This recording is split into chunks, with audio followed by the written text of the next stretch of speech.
Assalamualaikum warahmatullahi wabarakatuh.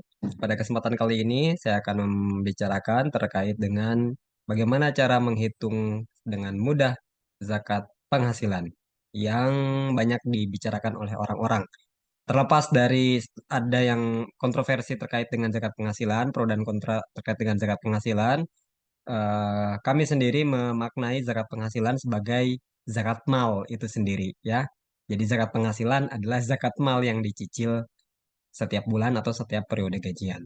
Oke, untuk memudahkan ya, paling tidak ada pertanyaan-pertanyaan yang umum ditanyakan oleh kebanyakan orang terkait dengan zakat penghasilan ini. Saya coba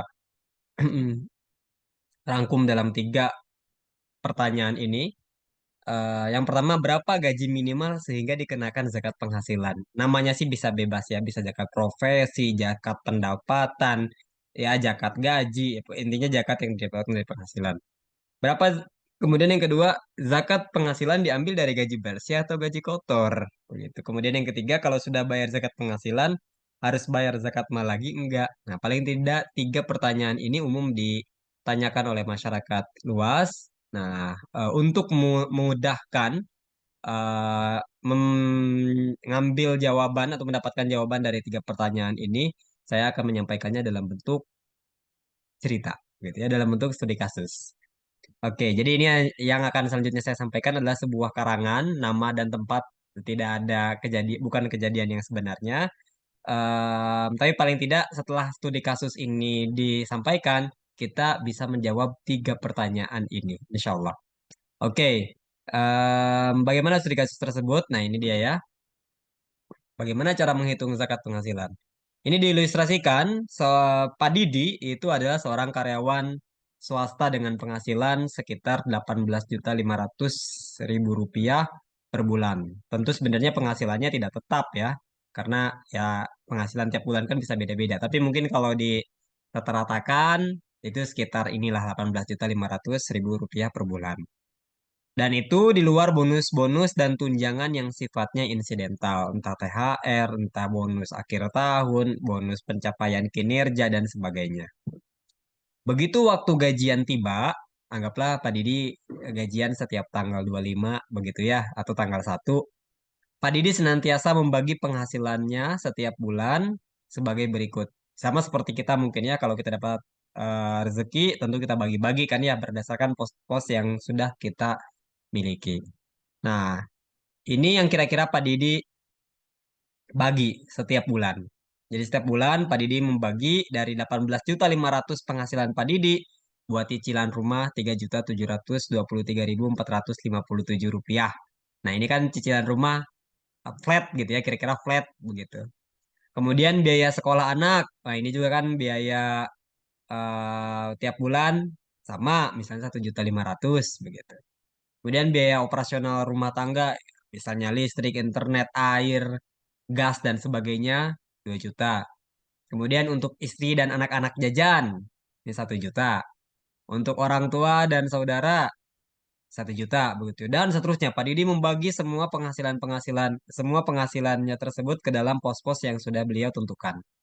Hingga akhirnya total dari itu semua ya dari 3 juta, 1,5 tambah 2 juta, tambah 1 juta, tambah 1 juta, dan tambah yang lainnya itu totalnya mencapai 11.199.321 rupiah. Nah, sehingga dari sini kita bisa melihat sisa dana yang dapat disimpan atau ditabung. Jadi sisa setelah dibagi-bagi ke semua pos yang menjadi kewajiban atau kebaikannya Pak Didi, itu sisa dana yang dapat disimpan atau ditabung per bulan Pak Didi itu 18.500.000 secara kasar ya, dikurangi dengan 11.999.321 dan sisalah 7,3 juta rupiah per bulan yang dapat disimpan atau ditabung oleh Pak Didi. Ini sifatnya di luar bonus-bonus dan tunjangan yang sifatnya insidental. Nah, jika dana yang disimpan oleh Pak Didi ini yang dapat disimpan setiap bulan ini dikalikan dengan 11, ya, dikalikan dengan 11 bulan, maka nilainya telah mencapai atau melebihi nisab. Oke, kenapa dikalikan dengan 11 bulan? Begini, gajian itu jatuh setiap bulan dalam kalender Masehi. Sementara satu periode haul itu jatuh dalam setiap dalam bulan atau kalender Hijriah. Nah, antara Masehi dengan Hijriah itu terjadi perbedaan 10 sampai dengan 12 hari setiap tahun, ya, di mana kalender Hijriah itu lebih cepat dibandingkan kalender Masehi. Sehingga gajiannya Pak Didi yang terjadi di bulan ke-11 itu masih dalam satu periode tuh, satu periode dalam kalender masih sama dalam satu periode kalender Masehi dan kalender Hijriah. Tetapi begitu menginjak pertengahan bulan ke-12, nah Pak Didi itu udah berada di akhir periode untuk kalender Hijriahnya. Sementara gajian ke-12-nya belum nyampe begitu. Makanya dikalikan dengan 11 bulan karena 11 bulan itu adalah kalender Masehi, pasti Pak Didi berada di akhir periode kalender Hijriah itu berada di antara bulan ke-11 dan bulan ke-12. Ya, berada di antara kedua bulan itu. Oke, jadi dikalikan dengan 11. Bukan dikalikan 12. Kalau dikalikan dengan 12, itu sudah lewat. Ya, 12 bulan atau berarti 365 hari, begitu ya. Nah, itu sudah lewat haulnya Pak Didi. Sementara haul itu kurang lebih 355 hari, begitu ya. Nah, makanya dikalikannya 11. Nilainya telah mencapai nisob. Berapa nilai nisob? Nanti kita sampaikan di bagian akhir. Oke, ini jadi tadi ya, ini kira-kira ini prediksi tabungan Pak Didi di akhir tahun. Ya, di akhir tahun. Jadi 7.300.000 setiap bulan dana yang bisa Pak Didi simpan dikali dengan 11 bulan. Maka nilainya adalah 80 juta rupiah. 80 juta rupiah. Jadi kira-kira Pak Didi setiap satu tahun itu bisa menabung 80 juta. Nah, karena dana yang dapat disimpan Pak Didi dari sisa penghasilannya dalam 11 bulan Masehi diprediksi telah mencapai atau melebihi nisab, maka Pak Didi menghendaki untuk mengeluarkan zakat hartanya tersebut setiap bulan. Nah, besarnya zakat yang dikeluarkan Pak Didi setiap bulan, maksudnya setiap gajian, itu dihitung dari jumlah dana yang dapat disimpan Pak Didi dari penghasilannya per bulan. Jadi dari 7,3 juta, bukan dari 18,5 juta. Nah, ini besarnya zakat Pak Didi setiap bulan dari gajinya dikurangi dengan kebutuhan-kebutuhannya. Beliau bisa nyicil rumah, bisa anak sekolah dan sebagainya. Kemudian ini yang dapat ingat ya, yang dapat disimpan. Jadi kalau sepertinya dalam satu bulan tersebut rupanya Pak Didi mengeluarkan pengeluaran yang lebih daripada ini gitu ya, maksudnya tidak bisa menyimpan dana sampai ini, eh ya tinggal diakumulasikan. Jadi intinya yang dapat disimpan. Misalnya Pak Didi ini dapat sisa 7,3, ya sudah Pak Didi gunakan untuk foya-foya begitu. Itu juga tidak masalah gitu ya. Maksudnya tidak masalah itu bukan tidak masalah foya-foyanya, tidak masalah dalam hal jarak penghasilan karena bukan dihitung dari bukan dihitung dari penghasilan penghasilan dikurangi dengan kebutuhan pokok, bukan begitu ya. Kalau misalnya Pak Didi juga menggunakan sisa dana ini untuk beliau, udah saya semuanya wakafkan, semuanya saya infakkan untuk pendidikan, semuanya saya infakkan untuk kesehatan, sehingga Pak Didi tidak tidak dapat menyimpan dana, ya sudah Pak Didi tidak perlu zakat di bulan tersebut begitu ya. Kemudian kalaupun rupanya digunakan bukan untuk kebaikan, misal tadi ya untuk foya-foya, untuk ya misalnya udahlah saya mau beli ini, koleksi ini, itu juga sehingga tidak ada dana yang bisa disimpan oleh Pak Didi di bulan tersebut, Pak Didi juga tidak perlu zakat begitu. Ya, tidak perlu zakat dibayarkan setiap bulan. Nanti tapi ada akumulasi di akhir tahun. Nah, besarnya zakat yang Pak Didi setiap bulan ini ya yang dapat disimpan dikali dengan kadar atau tarif zakat. Jadi 7,3 juta tadi dikali dengan 2,5%, yaitu besar 182.000. Nah, Pak Didi begitu gajian, beliau posting anggaran-anggaran dari gaji tersebut untuk ini, untuk ini, untuk ini. Sisa yang dapat disimpan, sisa di rekening Pak Didi 7,3 juta. Nah, 7,3 juta ini ya sudah dikeluarkan zakatnya 2,5% sebesar 182.000. Nah, kemudian Pak Didi membayarkan zakatnya tersebut melalui Rumah Amal Salman, lembaga ambil zakat resmi. Nah, kemudian terus ya waktu bergulir begitu sampai bulan ke-11. Nah, bulan ke-11 berikut rincian Pak Didi membayarkan zakatnya setiap bulan tadi. Bulan ke-1 181.000, bulan kedua 182 dan seterusnya. Ini beda-beda. Kenapa beda-beda?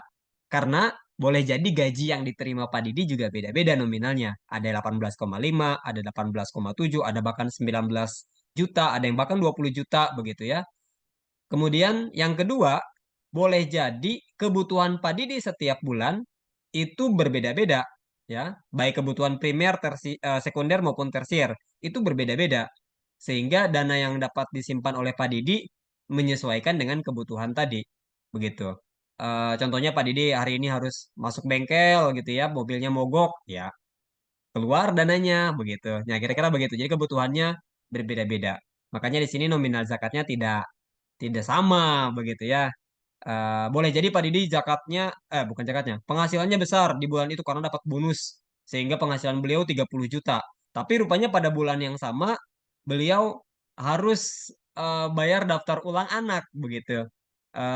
Sehingga yang beliau dapat simpan nominalnya lebih kecil. Sehingga dan dikalikan dengan 2,5% muncullah angka 162.000 begitu. Nah, kira-kira begitu ya. Jadi intinya yang dapat disimpan terlepas digunakan untuk apa? Intinya yang dapat disimpan terlepas digunakan untuk apa? Mau digunakan untuk kebaikan atau digunakan untuk sekadar koleksi ngoleksi sesuatu atau untuk hobi sesuatu, terserah. Yang penting yang dapat disimpan. Kemudian begitu waktunya Pak Didi membayar zakat mal, nah ini ya, makanya tadi setelah bulan ke-11 terlalui, nah udah bulan ke-11 nih ya, Pak Didi belum gajian, gajian nanti di bulan ke-12. Nah, tapi akhir periodenya Pak Didi membayar zakat mal itu ada di antara bulan ke-11 dan bulan ke-12 sebelum Pak Didi menerima gajian. Nah, makanya tadi pengalinya adalah 12. Ini total zakat pembayaran total pembayaran zakat Pak Didi selama 11 bulan ya, total ini 181 tambah sampai dengan 178 totalnya dari 2.015.825.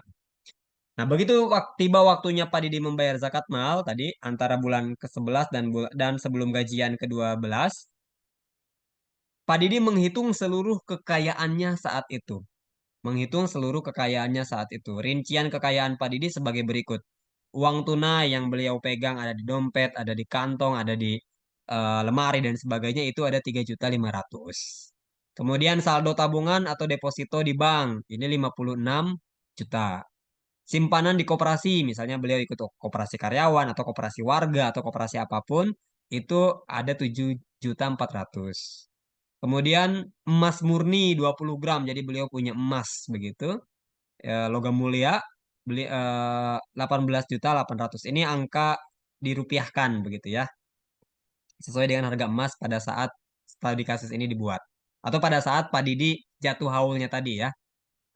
Kemudian yang berikutnya piutang atau uang Pak Didi di orang lain. Oh ini Pak Didi baik banget nih ya, dia ada orang minjem, ada orang yang butuh uang, pinjemin, pinjemin, pinjemin sampai uang beliau di orang lain itu ada 23.750.000. Nah, ini dijumlahkan semuanya dan total kekayaan Pak Didi pada saat haul itu sebesar 109.595.754. 109 juta total kekayaan Pak Didi. Ya, baik dalam bentuk uang maupun dalam bentuk piutang maupun dalam bentuk harta yang lain yaitu emas. Nah, kemudian karena harta kekayaan Pak Didi jelas melebihi nisob zakat itu 85 gram emas atau sekitar 70-an juta ya, 76 juta begitu. Nah, karena lebih daripada nisob, maka Pak Didi karena total kekayaan Pak Didi pada saat haul telah mencapai atau melebihi nisob, maka Pak Didi telah wajib membayar zakat. Pak Didi wajib membayar zakat. Nah, zakat yang seharusnya Pak Didi bayarkan adalah total kekayaannya dikali dengan kadar atau tarif zakat. Jadi ini zakat yang sifatnya tahunan tadi ya, yang tahunan. Nah, dari total kekayaan pada saat itu ada 109 juta dikali 2,5% jadi 2,739.894.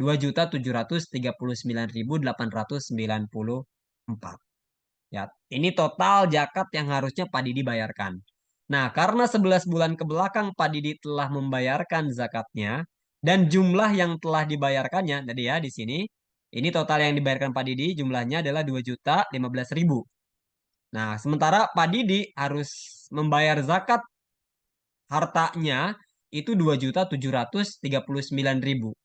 Nah, karena 11 bulan ke belakang Pak Didi sudah mencicil zakatnya ini sebanyak 2.015.000, maka Pak Didi cukup membayar kekurangan zakatnya, yaitu 2.739.000 tadi dikurangi dengan 2.015.000. Dapatlah nilai 724.069. Inilah nominal yang harus Pak Didi bayarkan untuk menunaikan zakatnya. Begitu ya. Jadi beliau setiap bulan sudah mengeluarkan selama 11 bulan. Begitu tiba waktunya haul. Nah, yang tadi yang 11 bulan ketika gajian gitu ya. Begitu tiba waktunya periode beliau membayar zakat, beliau cukup beliau menghitung ulang kekayaannya, kemudian menghitung apakah yang dibayarkan beliau sudah lebih, sudah pas atau kurang. Nah, rupanya di sini kurang ya. Harusnya beliau bayarnya 2,7, tapi yang sudah beliau bayarkan baru 2 juta. Jadi beliau perlu bayar lagi 700.000. Pak Didi membayarkan kekurangan zakatnya tersebut, ya, kekurangan zakat mal atau zakat harta melalui Rumah Amal Salman, lembaga zakat resmi. Nah, ini tadi dalam 1 tahun kalender Hijriah lebih cepat 10 sampai 12 hari daripada kalender Masehi, sehingga perhitungan didasarkan pada 11 bulan kalender Masehi. 11 bulan. Nah, kemudian yang 12 bulan bulan ke-12 yang ada di sini dalam kalender Masehi. Nah, di tengah-tengahnya itu ya, hampir tengah-tengahnya lah ya. Itu adalah jatuhnya periode haul Padidi. Begitu. Begitu seterusnya ya, setiap 11 bulan Pak Didi karena pasti akan selalu bergeser 10 sampai dengan 12 hari lebih cepat kalender Masehi itu. Kalender Hijriah tuh ya dibandingkan kalender Masehi. Nah, kemudian harga buyback emas atau harga kalau kita menjual ya atau kalau antam itu harga belinya. Harga buyback emas per 8 Januari 2023 ini sebesar 940.000 rupiah per gram. Sehingga nisab zakat itu 79.900. Makanya tadi tabungan ini 79 juta ya. Makanya di sini disampaikan ini kan prediksi tabungan Pak Didi di akhir tahun udah nyampe 80 juta, udah lebih dari nisab nih. Harus zakat begitu. Kemudian ketika di akhir tahun pun di akhir periode, sorry bukan di akhir tahun, di akhir periode atau di akhir haul, nominalnya beliau juga lebih dari 79 juta, wajib zakat begitu. Nah, kemudian eh, zakat penghasilan yang kita kenal ini ya tambahannya sesungguhnya adalah bagian dari zakat mal. Jadi zakat penghasilan adalah zakat mal. Zakat penghasilan adalah zakat mal yang dicicil, bayarnya setiap bulan atau setiap orang menerima gaji. Jadi tetap orang perlu melakukan perhitungan kembali atas harta kekayaannya pada saat haul, pada saat jatuh tempo pembayaran zakat. Oke, kita kembali ke sini. Jadi berapa gaji minimal sehingga dikenakan zakat penghasilan? Apakah 18.500.000 seperti Pak Didi atau 7.900.000 seperti dana yang dapat disimpan Pak Didi? Jawabannya adalah tidak ada. Tidak ada gaji minimal sehingga dikenakan zakat penghasilan. Yang lebih utama adalah berapa. Ini sebenarnya pertanyaannya salah ya. Pertanyaannya salah. Tapi ini umum ditanyakan oleh masyarakat. Yang yang benar adalah berapa dana minimal yang bisa disimpan sehingga dapat dikenakan zakat. Jadi terlepas gajinya berapapun, anggaplah gaji 20 juta, tapi rupanya kebutuhan, ini terlepas dari kebutuhan pokok. Pokoknya semua hal yang kita belanjakan, pokoknya sisanya yang dapat ditabung itu tidak ada, ya dia tidak wajib zakat. Begitu. Kalau rupanya dia penghasilan 30 juta, tapi sehari-hari setiap bulan tuh cuman keluar 3 juta, ya dia wajib zakat gitu. Jadi dilihatnya dari dana yang dapat disimpan, bukan minimal gaji. Gaji berapapun tidak masalah, yang penting dana yang dapat disimpannya kalau dikalikan 11 bulan diprediksi dapat atau melebihi nisab, wajib zakat. Begitu ya. Kemudian zakat penghasilan diambil dari gaji bersih atau kotor. Ini juga pertanyaan yang kurang tepat, tapi banyak ditanyakan oleh masyarakat. Jawabannya adalah tidak dari keduanya. Zakat penghasilan diambil dari dana yang dapat disimpan. Kemudian kalau sudah bayar zakat penghasilan, harus bayar zakat mal lagi enggak? Jawabannya adalah tergantung. Tergantung kalau rupanya di akhir periode atau haul tadi zakat mal yang seharusnya kita bayarkan rupanya nilainya lebih kecil dari cicilan kita setiap bulan, cicilan zakat penghasilan ya. Kan tadi Pak Didi mencicil zakatnya setiap bulan tuh sampai totalnya 2 juta. Nah, kalau rupanya di akhir haul total zakat yang harusnya Pak Didi bayarkan cuma 1,5 juta, ya berarti Pak Didi tidak perlu membayar zakat mal begitu ya. Tapi kalau rupanya di akhir haul Pak Didi perlu membayar zakat 2,7 juta, nah Pak Didi hanya tinggal membayar sisanya. Kira-kira begitu ya terkait dengan zakat penghasilan. Semoga bermanfaat. Wabillahi taufik wal hidayah. Assalamualaikum warahmatullahi wabarakatuh.